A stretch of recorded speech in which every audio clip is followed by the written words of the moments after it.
Bonjour, je suis Christophe Boulanger, BIM coordinateur chez Made & Machine France.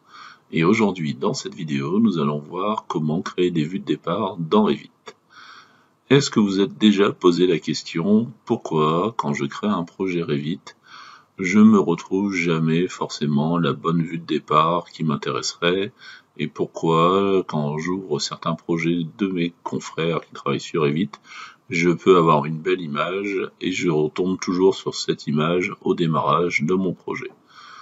Pour cela, pour pouvoir créer cette image de départ, il faut utiliser les vues de départ. Pour pouvoir créer une vue de départ, ce qui est le plus simple à faire et pour avoir le maximum d'informations possible, c'est d'utiliser des feuilles.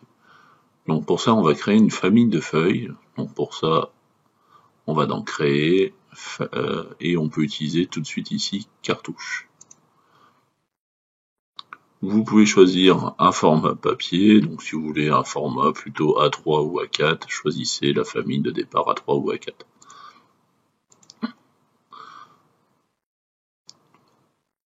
Une fois que cette famille est ouverte, vous pouvez utiliser ici là-haut les libellés, les textes, pour pouvoir agrémenter votre page de départ.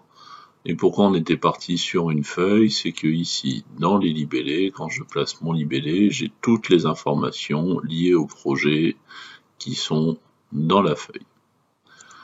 Vous pouvez aussi insérer des images, donc à l'aide de insérer et importer une image pour pouvoir agrémenter votre page d'accueil.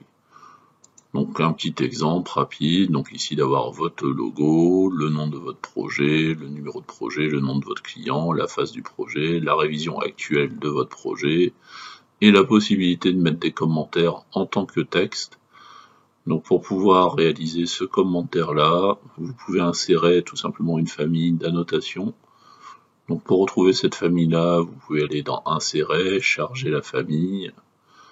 Dans les bibliothèques de départ, ici dans Annotation, vous avez Libellé. Et dans Libellé, ici vous avez déjà des libellés qui sont prêts à être associés. Donc il suffit de sélectionner cette famille. Une fois qu'elle est placée, vous la retrouverez ici dans Symbole d'annotation. Vous faites glisser cette famille, vous cliquez, vous les placez, vous la sélectionnez,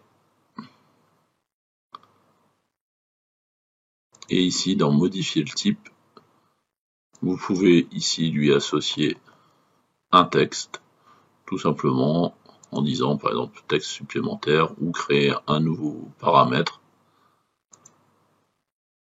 Donc il n'est pas obligé d'être un paramètre partagé, tout simplement un paramètre de famille. Donc là je vais appeler texte, qui sera tout de suite de forme texte, et là je peux le mettre en occurrence pour qu'il soit capable d'être rempli automatiquement dès que je sélectionne le cartouche dans Revit. On fait OK, OK. Donc je vais retrouver mon texte ici dans l'ensemble. Je peux faire OK, et donc là j'ai mon texte qui va se placer. Donc une fois que j'ai tout paramétré l'ensemble de ma feuille, je peux la charger dans mon projet.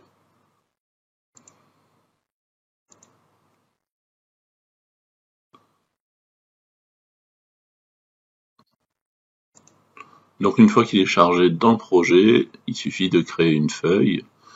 Donc pour ça, on va venir dans Vue. Ici, on peut cliquer sur Feuille, choisir donc notre gabarit de feuille qu'on vient de créer. On fait OK.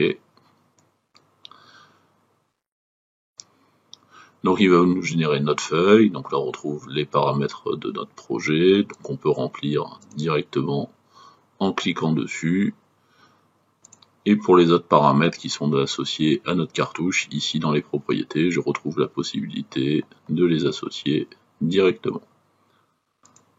Je vous conseille de nommer ici en numéro de feuille, de lui donner un numéro que vous n'utiliserez pas dans votre numérotation. Bon, par exemple, 999 999 si vous voulez. Et à partir de là, de lui donner un nom. Donc bien l'appeler vue de départ. Et pour que Revit soit capable d'ouvrir cette vue à chaque ouverture de projet, je vais venir ici dans Gérer. Je vais cliquer sur Vue de départ. Et dans le menu déroulant, je vais sélectionner donc ma feuille. On fait OK. Et à partir de là, automatiquement, quand j'ouvrirai mon projet, je retomberai sur cette vue-là. La miniature qui sera prise par défaut, ça pourra être cette vue-là. Donc, petit rappel pour affecter des miniatures pour dans Windows quand j'enregistre mon projet. Je fais attention ici, dans mes options, de choisir par exemple ma vue de départ et de bien régénérer à chaque fois. Attention au nombre de sauvegarde. De positionner mon projet. Et si je ne veux pas retrouver donc cette vue ici dans l'ensemble de mes feuilles, pour la cacher dans l'organisation de l'arborescence, je peux l'associer rapidement. Donc lui dire tout sauf, et ici de créer un exemple en disant que je veux voir ou ne veux pas voir. Donc pour ça, je vais chercher par exemple le numéro de feuille et je veux voir tous les numéros différents de 999. Et de ce fait-là, cette vue de départ sera cachée automatiquement de ma liste des feuilles.